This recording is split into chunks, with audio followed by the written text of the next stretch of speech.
हाँ, थोड़ा library culture नहीं हो तो घर पे थोड़ी दिक्कत होती है, क्योंकि काम वगैरह बहुत होता है। तो ये लाइब्रेरी का जो सिस्टम है गांव का मुझे बड़ा अच्छा लगा। लेकिन मैं यहाँ पे कुछ और बात करना चाहूंगा कि शहरों के अंदर अब लाइब्रेरी के नेगेटिव एस्पेक्ट्स भी है, नकारात्मक बात है। आप लाइब्रेरी आओ तो लाइब्रेरी पढ़ने ही आना आप, क्योंकि मैं जब भी किसी नगर में जाता हूँ, देखता हूँ, बच्चों से बात करता हूँ, तो मैं आज तक ये समझ पाया हूँ कि लाइब्रेरी में जो 100 बच्चे आते हैं उसमें से 8-10 ठीक पढ़ते हैं, 90 बच्चे 80-90 बच्चे यहीं बैठे रहते हैं, टाइम खराब करते हैं। नगरों की यही स्थिति है, बाहर थड़ियों पे बैठना, फालतू बातें करना, पढ़ाई से कोई दूर दूर का नाता नहीं है, ऐसी ऐसी चीजों पे बहस करना, ऐसी ऐसी चीजों पे चर्चाएं करना जिसका एक स्टूडेंट के जीवन में कोई महत्व नहीं है। मेरे खुद की लाइब्रेरी है बाड़मेर के अंदर, और बाड़मेर की पहली लाइब्रेरी थी वो, और मैं बड़ा सूक्ष्म तरीके से ऑब्जर्वेशन करता हूं तो मैं ये पाता हूं कि 90 सीटर लाइब्रेरी है, 3 शिफ्ट होती, लगभग 100-150 बच्चे उसमें पढ़ने आते हैं। तो 20-30 बच्चे सीरियसली पढ़ते हैं और वो 2-3 साल में अपना रिजल्ट लेके निकल जाते हैं। और एक बड़ा वर्ग ऐसा है जिसको पढ़ाई से बहुत अधिक मतलब नहीं है, पढ़ने आते हैं लेकिन फिर पढ़ते नहीं है, अपना टाइम खराब करते हैं। मैं आप सभी बच्चों से ये बात कहूंगा कि एटलीस्ट लाइब्रेरी जाओ, तो 6 घंटे की शिफ्ट है तो फिर 6 घंटे दबा के पढ़ाई होनी चाहिए। वहां पे बैठ के नौकरी नहीं लगेगी। भले आप 10 साल की एक मुश्त फीस जमा करा के लाइब्रेरी ले लो, नहीं पढ़ोगे तो 10 साल में भी कुछ भी नहीं होने वाला आपका। कि किताबें पढ़ी है तो पढ़ी रहेगी, पढ़ने वाला नहीं है तो कोई काम की नहीं है। इसलिए लाइब्रेरी में आओ तो एटलीस्ट लाइब्रेरी के अंदर बैठ के जिस उद्देश्य के साथ आते हो उस उद्देश्य को पूरा करें आप। मैं अभिभावकों को भी साथ में कहना चाहूंगा कि बच्चे लाइब्रेरी जाते हैं तो आप भी थोड़ा सा एक्टिव रहें, कम से कम लाइब्रेरी संचालक से बात करें कि बच्चा वहां पे क्या कर रहा है, थोड़ा सा उसका मॉनिटरिंग करते रहें, क्योंकि बच्चे को खुला छोड़ना भी कई बार नुकसानदायक हो जाता है। सारे बच्चे समझदार भी नहीं होते। 10वीं 12वीं के बच्चे आते हैं, कई बार कॉलेज के बच्चे होते हैं, फिर ये उन बातों में ऐसे भटक जाते हैं कि 3-4 महीने में बच्चा हाथ से निकल जाता है। तो हमें केवल काम धंधे खेती पे ध्यान देने की जरूरत नहीं है, साथ साथ में बच्चों पे भी देने की जरूरत है। मैं कई बार बड़े कार्यक्रम में जाता हूं तो मैं देखता हूं कि अभिभावक जो है वो अपने काम धंधों में इतने मस्त है, खूब सारे पैसे कमा लिए, प्रॉपर्टियां कर ली, बच्चों पे ध्यान दिया नहीं है। अब वो बच्चे खराब हो गए, क्योंकि वो भी आपका पार्ट है। अगर उस पर ध्यान नहीं दिया तो बाकी सारी चीजें गौण हो जाएगी, किसी की कोई वैल्यू नहीं रहेगी। तो कम से कम विद्यालय में जाते हैं तो विद्यालय से थोड़ा सा संपर्क रखें, लाइब्रेरी आते हैं तो लाइब्रेरी संचालक से बात करते रहें कि बच्चा क्या कर रहा है। कॉलेज जाते हैं तो हमारे पास कई बार कॉलेज बच्चा कह के आता है कॉलेज जा रहा है, जा पता नहीं कहाँ रहा है। अगर अभिभावक संपर्क नहीं करेगा तो हम किसको बताएं कि बच्चा कहाँ जा रहा है। और यही कारण है कि आज की स्थिति क्या हो रखी है, मार्केट में भीड़ बढ़ गई है लेकिन कंपटीशन कम हो गया। अब लगातार किसी भी भर्ती की कट ऑफ देखोगे तो नीचे आ रही है। उसके रीजन सिर्फ इतने हैं कि पढ़ने वालों की संख्या बहुत कम हो गई। अब इतना भटकाव हो रखा है कि बच्चे पढ़ते कम हैं और बाकी सारी चीजों में बहुत एंगेज हैं। तो मैं हमेशा ये बात आप सभी को कहना चाहूंगा कि आपके पास में पढ़ने का अवसर मिला है, आप बहुत भाग्यशाली लोग हैं कि आपको अवसर मिला है। भारत के अंदर उच्च शिक्षा में जाने वाले लोगों का जो प्रतिशत है वो मुश्किल से 10% ही है। 90% बच्चे ऐसे जिनको उच्च शिक्षा प्राप्त करने का अवसर ही नहीं मिलता। तो आप उन चुनिंदा भाग्यशाली लोगों में से एक हैं जिनको अवसर मिला है। तो मैं आप सभी से कहूंगा कि इस अवसर को भुनाना और 2-3 साल 4 साल जो भी आपके पास टाइम है इसमें खूब टूट के मेहनत करिए ताकि आप अपना जीवन सेट कर लो। अभी प्रतिभाओं का सम्मान कर रहे थे, प्रोफेसर भी सम्मानित हुए और स्कूल के अंदर 2nd ग्रेड अध्यापक सभी बंधु चयनित हुए, आप में से ही निकले हुए हैं। ये कोई अलग मिट्टी के बने हुए नहीं है, बस फर्क इतना है कि इन्होंने अलग तरीके से पढ़ाई की। अब इनके जीवन सेट हो गया।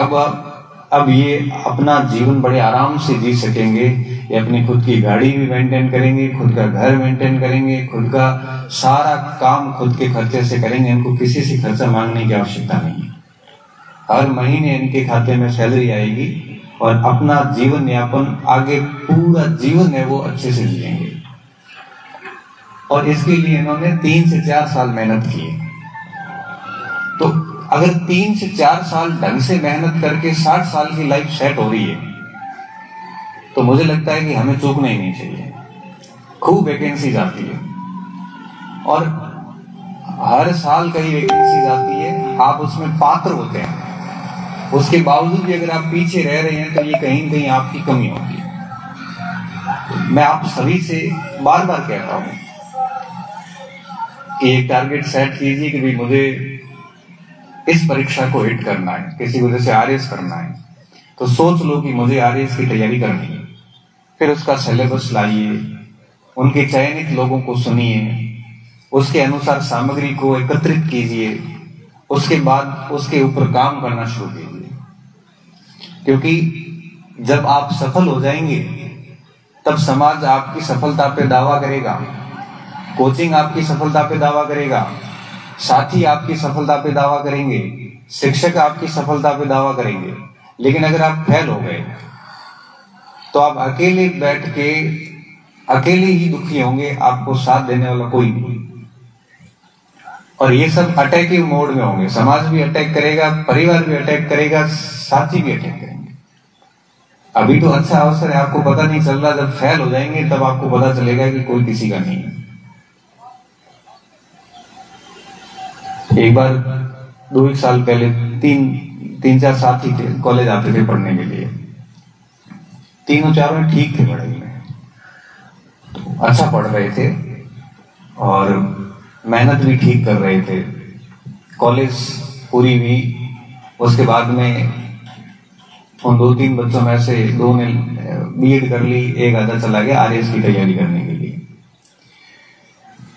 और वो 3 का ग्रुप था, फिर 6-7 का ग्रुप हो गया था। अंतिम तक जाते 6-7 बच्चे थे, ये मेरे कॉलेज की बात है। अब 2-3 साल पहले की बात है। अब उसमें से 1-2 बच्चे घर में बहुत अच्छे थे। घर में बहुत अच्छे होने का मतलब जिनके पैसे वगैरह की, संसाधनों की कोई कमी नहीं होती। और 3-4 बच्चे बहुत गरीब थे, मतलब जिनके पास में कोचिंग करने का भी कोई पैसा नहीं था। और मैं उन बच्चों को कहता था, जो बच्चे आर्थिक रूप से ठीक नहीं थे, मैं उनको कहता था बेटा आपको तो मोटिवेशन की जरूरत है नहीं, क्योंकि आपकी जो आर्थिक स्थिति है, आपके जो घर के हालात है, अगर आप इससे मोटिवेट नहीं हो पा रहे हैं तो दुनिया का कोई शिक्षक आपको मोटिवेट नहीं कर सकता। आप अपने आसपास नजर घुमा के देखो घर की हालत क्या है, तो आपको कभी मोटिवेशन की आवश्यकता नहीं पड़ेगी। आप अच्छे से पढ़ते रहना। ये 2 लोग हैं, मैंने कहा बिजनेसमैन है, ये अभी भी गाड़ी लेके आते हैं, इनको मोटिवेशन की बहुत अधिक जरूरत पड़ेगी। ये पैसे वाले लोग हैं, इनके पास संसाधनों की कमी नहीं है, सोने का चम्मच लेके पैदा हुए हैं, इनको नहीं पता पैसा कहां से आता है, इनको नहीं पता टाइम की वैल्यू क्या है, इनको सब बन बनाया मिला हुआ है। तो इन बच्चों को मोटिवेशन की गजब जरूरत पड़ेगी। क्योंकि ये कुछ समय बाद में भूलते जाएंगे कि क्यों पढ़ना है, फिर इनको याद करवाना पड़ेगा कि पढ़, क्योंकि ये संपत्तियां ये स्थायी नहीं है। इस सृष्टि के अंदर, इस जीवन में ज्ञान के अलावा कुछ भी स्थायी नहीं है। ज्ञान ही होता है जिसको कोई छीन नहीं सकता, ना कम होता है। ये पढ़ते जाओगे, ये बढ़ता ही जाएगा, ये पहचान दिलाता जाता है।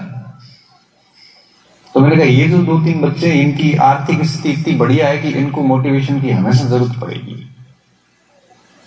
तो आप 3-4 बच्चे जो इनकी स्थिति ठीक नहीं है, ये इनके प्रभाव में आके आप भी पढ़ाई मत छोड़ देना, क्योंकि ये तो छोड़ेंगे तो इनका चल जाएगा मामला। अब हुआ क्या कि वो 2 बच्चे थे, उनमें से एक तो गया आईएएस की तैयारी करने के लिए दिल्ली, पैसे की कोई कमी नहीं, घर पे अनार की खेती और होती है, बाड़मेर में अनार की खेती बहुत होती है। और बताता था मुझे कि सर 50 लाख के अनार हुए इस बार। कभी बार मेरी भी पेटी लेके आता था अनार की, और पास में आईफोन वगैरह। मैंने कहा कहां से ला रहा है, कोई नशे पत्ते का व्यापार कर रहा है क्या, ला कहां से रहा है? तो सर मेरे पैसे की कोई कमी नहीं है। कभी कभी स्कॉर्पियो लेके कॉलेज आना, उस समय मैं मोटरसाइकिल लेके आता था। तो मुझे थोड़ा डाउट हुआ, तो मैंने पूछा, मैंने कहा ये सारी लाइफ स्टाइल वगैरह ये तो खर्चा बड़ा भारी है। तो सर पैसे की कोई कमी नहीं है। और फिर दिल्ली चला गया, दिल्ली में अच्छी खासी फीस भर ली, और 2-3 बच्चे थे वो मेरे पास आ गए जो पढ़ाई में ठीक थे लेकिन आर्थिक स्थिति ठीक नहीं थी। अब हुआ क्या कि वो जाता जाता एक वो साथ लेके गया, बड़े गरीब बच्चे को साथ में लेके गया, अपन दोनों साथ में जाएंगे, खर्चे की टेंशन मतलब मैं देख लूंगा। अब 3 बच्चे तो मेरे पास आ गए, वो तो बीएड कर ली और अभी उनका सेकंड ग्रेड में सिलेक्शन हो जाएगा। तीनों के 300 से ऊपर नंबर है सामाजिक में। अब वो जो दिल्ली गए थे वो उसने तो जो अनार की खेती वगैरह थी उसने तो पढ़ाई छोड़ दी, क्योंकि ये रिजल्ट आते हैं तब 2-4 दिन ही आता है। कल आरएस का रिजल्ट आया तो कईयों के मैसेज आए थे, सर किताबें बताओगा सब, तो आज का कुछ नहीं होगा, तपानी पड़ेगी, बैठना पड़ेगा, 10-10, 12-12 घंटे मेहनत लगेगी, यहाँ पे काले घेरे पड़ेंगे, सारे दोस्तों को छोड़ना पड़ेगा, सब गलत आदतें छोड़नी पड़ेगी, रात का जगना भी पड़ेगा, सुबह जल्दी भी उठना पड़ेगा, बहुत कुछ लिखना भी पड़ेगा, रिवीजन भी करना पड़ेगा, प्रश्नों के प्रैक्टिस भी करनी पड़ेगी, सामना करना पड़ेगा, तब जाके होगा। ऐसे किताबें बताने से नौकरी नहीं लगती, मैं 10 बार बता दूंगा। तो नया नया रिजल्ट आता है तो उस समय जोश उफान पे होता है स्टूडेंट्स के अंदर। अब वो तो वहां से छोड़ के आ गया, अपना काम धंधे में लगे, पढ़ाई छोड़ दी एक ने तो, और दूसरे वाला यूं ही बर्बाद हो गया उसके चक्कर में, और 3 बच्चे नौकरी लग गए। तब मैं कहता हूं कि आपके आसपास के साथियों से भी इतना प्रेरित नहीं होना चाहिए, क्योंकि आपको नहीं पता कि आपकी स्थिति क्या है और उनकी स्थिति क्या है। कोचिंग्स में कई बार बच्चे पढ़ने आते हैं और अपने साथियों के साथ में मिलकर पूरी की पूरी गैंग बना लेते हैं, पढ़ाई छोड़ देते हैं, टाइम पास करते हैं, समय चला जाता है, उसके बाद में एहसास होता है कि जितनी सीट थी उतने अच्छे बच्चे उनको मिल गए। इसलिए कंपटीशन बड़ा निर्दयी होता है, यहाँ पे कोई दया भाव नहीं है। जो पढ़ेगा वो सीट लेके जाएगा, तो नहीं पढ़ेगा तो नहीं मिलेगी। भले आप बाड़मेर के किसी गांव में रहते हो, चाहे हनुमानगढ़ के किसी गांव में रहते हो, कहीं पे भी रहो, फर्क इस बात के पर नहीं पड़ता कि आप रहते कहां हो, फर्क इस बात पे पड़ता है कि आप पढ़ते कैसे हो। तो एटलीस्ट इन चीजों का ध्यान रखें, अपना टारगेट निश्चित रखें, किसी एक आध व्यक्ति को एक मार्गदर्शक के रूप में रखें जो आपको बताता रहे कि इसमें क्या पढ़ना है, कौन से मटेरियल को फॉलो करना है, किस प्रकार से करना है। एक आधा मार्गदर्शक साथ होता है तो ठीक रहता है, क्योंकि अनुभवी व्यक्ति आपको अच्छा रास्ता दिखाते हैं। युवाओं में मैं कई बार बोलता हूं ना, युवाओं में जोश होता है, वो तेज गति से भाग सकता है, लेकिन जो अनुभवी होता है वो आपको रास्ता बताता है कि किस तरफ भागना है। अगर डायरेक्शन गलत है तो आप भले कितनी भी तेज गति से कर लो, कितनी भी मेहनत कर लो, वो मंजिल नहीं मिल पाती। डायरेक्शन सही होनी बहुत जरूरी होती है, गलत दिशा में की गई मेहनत भी परिणाम नहीं दे पाती। इसलिए जीवन में एक आधा मार्गदर्शक रखो जो आपको समय समय पे बताता रहे कि चीजें कैसे करनी है। एक आधा टारगेट रखो और फिर उस पर अडिग होके 3-4 साल ढंग से मेहनत कर लो।